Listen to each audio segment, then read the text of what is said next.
ya, bahwa pertama yang diciptakan oleh Allah adalah qalam gitu. Ya.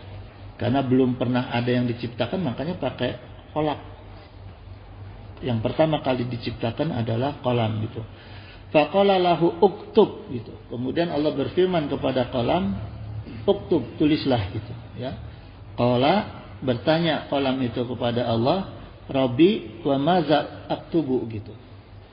Apa yang harus aku tulis ya Rabb gitu, ya. Qala, kemudian berfirman Allah, uktub maqadiru kulli syai'in gitu.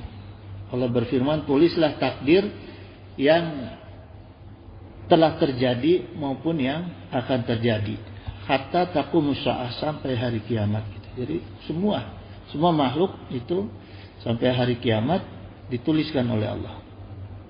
Sudah tertulis semua di kolam itu ya, di dalam Lauh Mahfuz itu. Kemudian gini jamaah sekalian, ini telaahannya dari hadis tersebut ya, dan keterangan di atas, bahwa ketika lahir dari perut ibunya, manusia itu, baik semua makhluk ya, yang binatang atau manusia, yang lahir dari perut ibunya itu sifatnya qadha. Karena nggak bisa dirubah-rubah itu, nggak bisa diminta ya. Kemudian rezekinya, ajalnya, amal perbuatannya, sengsaranya dan bahagianya itu sifatnya qadar. Karena masih bisa ukurannya di otak-atik sama kita, dirubah gitu, ya. Nah, baik peristiwa yang sifatnya qada maupun qadar, semuanya sudah Allah perintahkan untuk ditulis di dalam Lauh Mahfuz gitu, ya. Jadi sudah ada standar bakunya. Qadar manusia itu jamaah ada 3 sifat gitu. Pertama ada qadar atau takdir yang faktor sebab akibatnya dari amal perbuatan diri kita sendiri. Ya, ini saya telaah ini.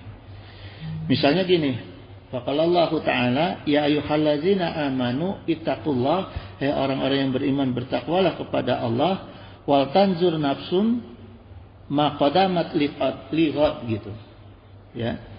Jadi hendaklah setiap diri itu memperhatikan apa yang diperbuat sebelumnya untuk hari esok. Jadi kita dianjurkan oleh Allah untuk menata takdir kita di hari esok itu direncanakan hari ini, gitu, supaya tidak ngawur, ya, supaya tidak ngawur. Ini Allah yang perintahkan dalam Al-Quran surat Al-Fasr. Jadi Allah memang membuka kepada kita untuk memperbaiki qadar kita di hari esok, gitu, ya. Maka harus direncanakan. Gitu. Ya. Waqala Nabi sallallahu alaihi wasallam, nikmatani ma'bunung fihi makasirun minan nas gitu, ya. Kemudian ada 2 nikmat yang manusia itu banyak tertipu gitu. Pertama, asyihat wal faragu gitu, kesehatan dan kesempatan. Nah, ini jemaah. Jadi memang jangan sampai kita setiap dalam kondisi sehat gini ya. Kadang ada manusia yang berada dalam kondisi sehat tapi tidak punya waktu karena sibuk dengan urusan dunia. Ya. Jadi sehatnya benar-benar dimanfaatkan untuk kesibukan urusan dunia. Ada orang yang seperti itu, ya. Tapi ada orang yang punya waktu luang tapi nggak sehat, gitu, ya. Ada juga manusia yang waktu luangnya dan nikmat sehatnya ada, tapi malas. Banyak ya. Itu orang yang waktunya banyak, badannya sehat, tapi malas gitu, malas ngapa-ngapain. Nah, itulah manusia yang tertipu, gitu, yang seperti itu. Ya. Kemudian jamaah, ada qadar yang faktor sebab akibatnya itu dari keadaan di luar dirinya. Ya. Seperti dari faktor lingkungan terdekat ya. Waqala Nabi sallallahu alaihi wasallam, mamin mauludin illa yuladu anal fitrah gitu. Jadi tidak ada yang dilahirkan ke alam dunia kecuali dalam kondisi fitrah gitu, ya. Fa abawahu, nah ini orang tua atau lingkungan. Jadi jangan kita artikan baku sebagai kedua orang tua, tidak, tapi lingkungan. Karena ada juga orang yang lahir kemudian yatim piatu. Nah, kalau sudah gitu lingkungan yang berpengaruh gitu, ya. Bukan kedua orang tuanya gitu. Jadi kedua orang tua atau lingkungan itulah yang menjadikan dia Yahudi, yang menjadikan dia Nasoro, atau yang menjadikan dia Majusi gitu, ya. Itu jamaah. Nah, ini hati-hati nih, kita kalau punya saudara kebetulan yatim piatu, lebih baik dipercayakan kepada orang yang lingkungannya solehah gitu. Jangan salah menitipkan bayi, ya, karena itu karakter nanti terbentuk di situ. Kemudian faktor qadar yang dari lingkungan di luar rumah seperti pengaruh teman, pergaulan, ya. Ini juga diingatkan oleh Allah, ya ayyuhallazina amanu taqullaha, hai orang-orang yang beriman, bertakwalah kepada Allah, wa kunu ma'as-shadiqin, dan hendaklah kamu bersama orang-orang yang benar gitu. Jadi pilihlah lingkungan kita, pergaulan kita dengan orang-orang yang soleh gitu, ya. Jangan salah pilih teman, jangan salah pilih lingkungan gitu. Lebih baik kita dibilang sombong gitu daripada kita terpengaruh gitu oleh lingkungan. Wa qala Allah Ta'ala aidan, ya ayyuhallazina amanu, hai orang-orang yang beriman, la tatakhizu bitanatan min dunikum la yalanakum khabala gitu, ya. Jangan kamu ambil sebagai teman akrab, atau maknanya ini kepercayaan, ya.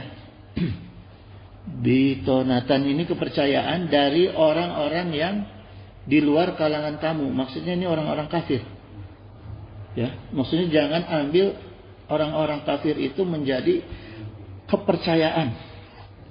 Bisa juga menjadi pemimpin yang kita percaya maknanya, ya. Karena apa?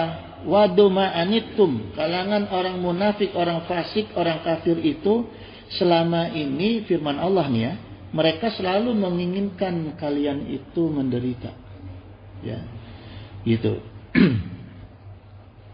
Qad badatil baqda'u min afwahihim, sungguh telah nyata kebencian mereka dari mulut mereka. Jadi kita bisa perhatikan itu. Mulut orang munafik, mulut orang kafir, ya, mulut orang fasik pasti aja maunya menghina orang-orang mukmin. Gitu. Cari perkara terus dengan orang-orang mukmin, ya. Wa ma tukhfi suduruhum akhbar gitu. Bahkan di sini Allah sampaikan yang disembunyikan di dalam dadanya yang lebih besar lagi. Mulutnya aja udah begitu, apalagi yang di dalam dadanya. Maka harus hati-hati, itu lebih jahat lagi gitu, ya. Qad bayana lakumul ayati in kuntum ta'qilun gitu. Sungguh kami yang menjelaskan ayat-ayat ini untuk kalian. Gitu. Jadi Allah ini tegaskan lagi di sini. Artinya jangan sampai enggak percaya sama firman-firman Allah. Termasuk sama firman Allah yang Ali Imran ini ayat 119, ya. Karena apa? Karena di sini Allah tegaskan kita jangan percaya sama mulut-mulutnya orang kafir, orang fasik, pura-pura manis apa gitu. Tapi terkadang dia menghina, ya. Dikala ada kebutuhan manis, ya. Ada siasat dia manis gitu. Jadi harus hati-hati, ya. Kalau untuk transaksi dagang boleh, ya, muamalah boleh gitu, ya. Tapi kalau untuk yang kita percaya janganlah, ya. Kemudian jemaah, ada qadar yang faktor sebab akibatnya dari kedua faktor sekaligus. Jadi faktor yang disebabkan oleh internal, akibat juga langsung dari eksternal sekaligus gitu, ya. Jadi dua faktor ini benar-benar mempengaruhi manusia ini, qadarnya manusia, ya. Wa qala Nabi sallallahu alaihi wasallam, ini saya ambil dari kitab Hilyah al-Aulia gitu, perhiasannya para waliullah. Di sini dijelaskan Rasulullah SAW bersabda, ya, Ithnani minanas, dua golongan manusia, iza soliha soluhan nasi, ketika mereka itu baik maka baik seluruh manusia, wa iza fasadan nasi, dan jika mereka itu rusak maka rusak seluruh manusia. Zalika ulama wal umaru. Jadi yang akan mempengaruhi takdir dari umat ini dua golongan tadi. Ulama wal umaru. Golongan ya, golongan artinya banyak. Dari mulai paling atas sampai paling bawah. Ini dia bisa mempengaruhi gitu. Dari mulai ulama dari yang paling hebat sampai yang ulama lembur lah ibaratnya. Gitu ya. Gitu jemaah. Nah, urut-urutannya begini jemaah. Ini dijelaskan oleh Al-Imam Ghazali ya, estafetnya ini yang menyebabkan mempengaruhi takdir umat itu dari ulama sampai ke umaro gitu. Karena sebenarnya kita umat ini nggak ada ranahnya gitu. Ya. Yaitu urusannya ulama gitu, ya. Dalam Ihya juz 2 berkata Al-Imam Ghazali ya. Fafasadur rakyat, rusaknya rakyat itu bifasadal muluk, karena rusaknya para penguasa gitu. Wa fasadal muluk, rusaknya para penguasa itu bifasadal ulama, karena rusaknya para ulama. Wa fasadal ulama, dan rusaknya ulama itu ya bi istilahi hobi al malu wal jah gitu ya. Jadi di sini maknanya karena si ulama itu berlomba-lomba cinta terhadap harta dan jabatan, maka umat terlantar. Jadi kalau udah ulama cinta sama jabatan sama harta, sudah jamaah tertinggal itu ya, umat ketinggalan gitu. Gak ada yang ngurus umat, kayak anak ayam kehilangan induknya gitu ya.